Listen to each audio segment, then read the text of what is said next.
দর্শক, বলছিলাম লন্ডনে প্রায় 4 মাসের চিকিৎসা শেষে আজ সকালে দেশে ফিরছেন সাবেক প্রধানমন্ত্রী বিএনপি চেয়ারপারসন বেগম খালেদা জিয়া এবং প্রিয় নেত্রীকে স্বাগত জানাতে প্রস্তুত দলের সর্বস্তরের নেতাকর্মী সহ দেশবাসী। আমাদের সহকর্মীরা খবর রাখছেন এবং এ পর্যায়ে শুরুতে আমরা কাকলী মোড়ে যেতে চাই, সেখান থেকে যুক্ত হচ্ছে সহকর্মী রাশেদ আরিস।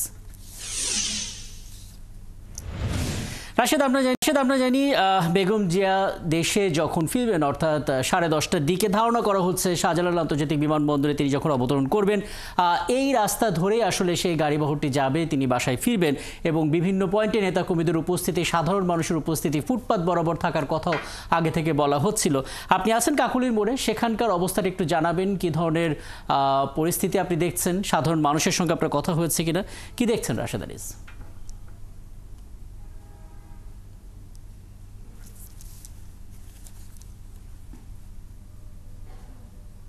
রাকিব, প্রায় 4 মাস পর, আপনি জানেন যে প্রায় 4 মাস পর খালেদা জিয়াকে বহনকারী যে বিমানটি রয়েছে, কাতার আমিরের দেয়া যে বিশেষ এয়ার অ্যাম্বুলেন্সটি রয়েছে, সেটি দিয়ে কিন্তু খালেদা জিয়া বাংলাদেশে আসছেন। এবং আমরা সবশেষ যে খবরটি পেয়েছি বা জেনেছি 6টা 5 মিনিটে তিনি কিন্তু আসলে দোহা থেকে রওনা দিয়েছেন।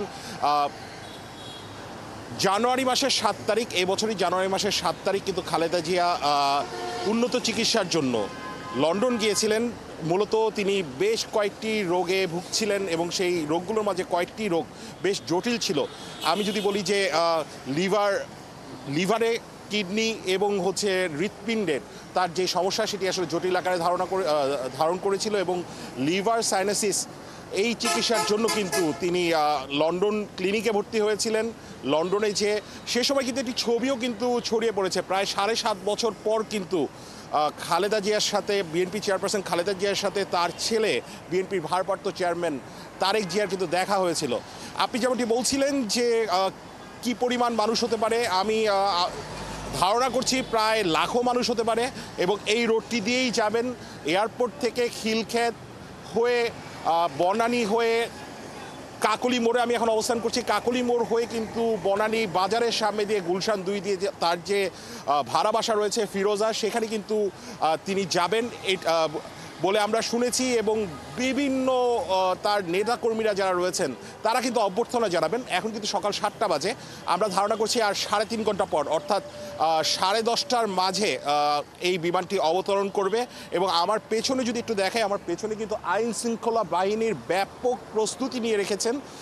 মূলত কিন্তু বেশ কয়েকটি পয়েন্টে তাদের যে নেতাকর্মীরা রয়েছেন তারা কিন্তু থাকবেন। আমি যদি বলি যে এয়ারপোর্ট থেকে লা মেরিডিয়ান হোটেল পর্যন্ত মহানগর উত্তর বিএনপির লোকেরা থাকবেন, তার ঠিক পর মুহূর্তে লা মেরিডিয়ান থেকে খিলক্ষেত পর্যন্ত থাকবেন ছাত্রদল, খিলক্ষেত থেকে রেডিসন হোটেল পর্যন্ত থাকবেন যুবদল, রেডিসন হোটেল থেকে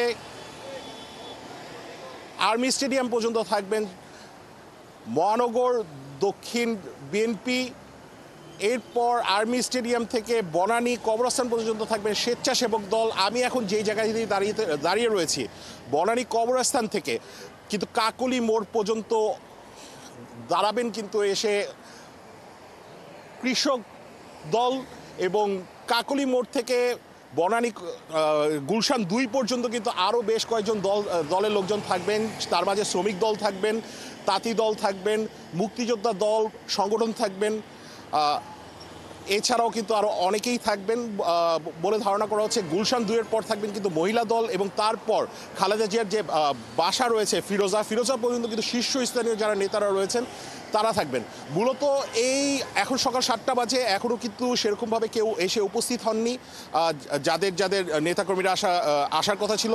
ধারণা করা যাচ্ছে সকাল 8টার মাঝেই বা সকাল 8টা যখন বাজবে তখন কিন্তু রাকিব এই যেই জায়গাগুলো রয়েছে সেগুলো কিন্তু নেতাকর্মী দ্বারা ভরে যাবে এবং বিপুল পরিমাণে জনসমাগম হবে।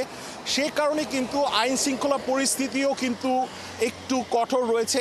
এই যেই এলাকাটা দিয়ে খালেদা জিয়ার গাড়ি বহর যাবে তার সাথে থাকবেন তার 2 পুত্রবধূ জোবাইদা রহমান এবং শর্মিলা রহমান, তাদেরকে নিয়ে যখন যে গাড়ি ভর্তি ফিরোজার উদ্দেশ্যে যাবে সেখানে কিন্তু বিপুল পরিমাণে প্রস্তুতি নিয়ে রাখা হয়েছে আইন শৃঙ্খলা বাহিনীর।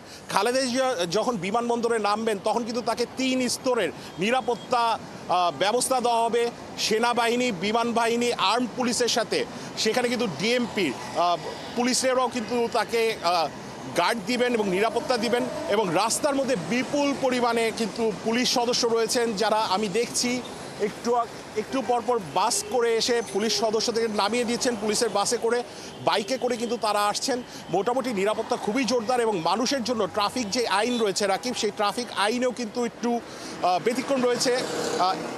আজকের দিনের জন্য সকাল থেকে দুপুর পর্যন্ত এই রোড দিয়ে খালেদা জিয়া যখন গাড়ি বহর যাবেন তখন কিন্তু মানুষকে বিকল্প মানে সাধারণ মানুষকে বিকল্প পথ ব্যবহার করতে বলা হয়েছে। কাউকে বলা হয়েছে এলিভেটেড এক্সপ্রেস ওয়ে দিয়ে বাইক এবং হলো সিএনজি সেগুলো যেতে পারবে। তারপর বলা হয়েছে মেট্রো রেল, ট্রাফিক থেকে নানা ধরনের নির্দেশনা দেওয়া হয়েছে। তারপর বলা হয়েছে মেট্রো রেলে করে হলো মানুষজন যেতে পারবে এই জায়গার চাপ কমানোর জন্য। তার পাশাপাশি কমলাপুর থেকে ট্রেন যাবে, ট্রেন যোগে মানুষজন যেতে পারবে, এবং যারা নেতাকর্মীরা আসবেন তাদেরকে অনুরোধ করা হয়েছে তারা যাতে কেউ রাস্তার মাঝে না দাঁড়ান, তারা যাতে ফুটপাতে দাঁড়ান। আপনি জানেন যে বিএনপি চেয়ারপারসন খালেদা জিয়া 3 বারের সাবেক প্রধানমন্ত্রী এবং তিনি বাংলাদেশের প্রথম নারী প্রধানমন্ত্রী। তাকে মুসলিম সংখ্যাগরিষ্ঠ দেশগুলোর মাঝে তিনি বেনজির ভুট্টোর পর তিনি কিন্তু দ্বিতীয় সরকার প্রধান নারী জি। এবং রাশেদ আনিস, নিশ্চয়ই আপনি আছেন এখানে, আপনার সঙ্গে তো প্রতিক্ষণেই কথা হবে, এবং ধারণা আসলে পাওয়া যাচ্ছে যে আসলে এখনো বেশ খানিকটা সময় বাকি, কিন্তু তারপর নেতাকর্মীদের ধীরে ধীরে উপস্থিত হওয়া, সাধারণ মানুষের এখানে উপস্থিতি হওয়া, এবং পুলিশের যে অবস্থান আমরা দেখতে পাচ্ছি, নানামুখী তথ্য আসলে আপনার কাছ থেকে জেনে নিলাম। এবং এরই মধ্যে বিএনপি মহাসচিব মির্জা ফখরুল ইসলাম আলমগীর তিনি কিন্তু বলে দিয়েছেন যে এসএসসি পরীক্ষা চলছে, কাজে যানবাহনে চলাচলে যেন নির্বিঘ্ন থাকে এই জন্য নেতাকর্মীদের সড়কে নামতে তিনি না নামার জন্য অনুরোধ করেছেন, এমন একটি খবরও কিন্তু গতকালই আমরা জানি। নিশ্চয়ই আপনি আছেন, পরবর্তীতে আরও কথা হবে। সকলে রাশেদ আনিস কাকরির মোড় থেকে আমাদের সঙ্গে যুক্ত হয়েছিলেন। এবং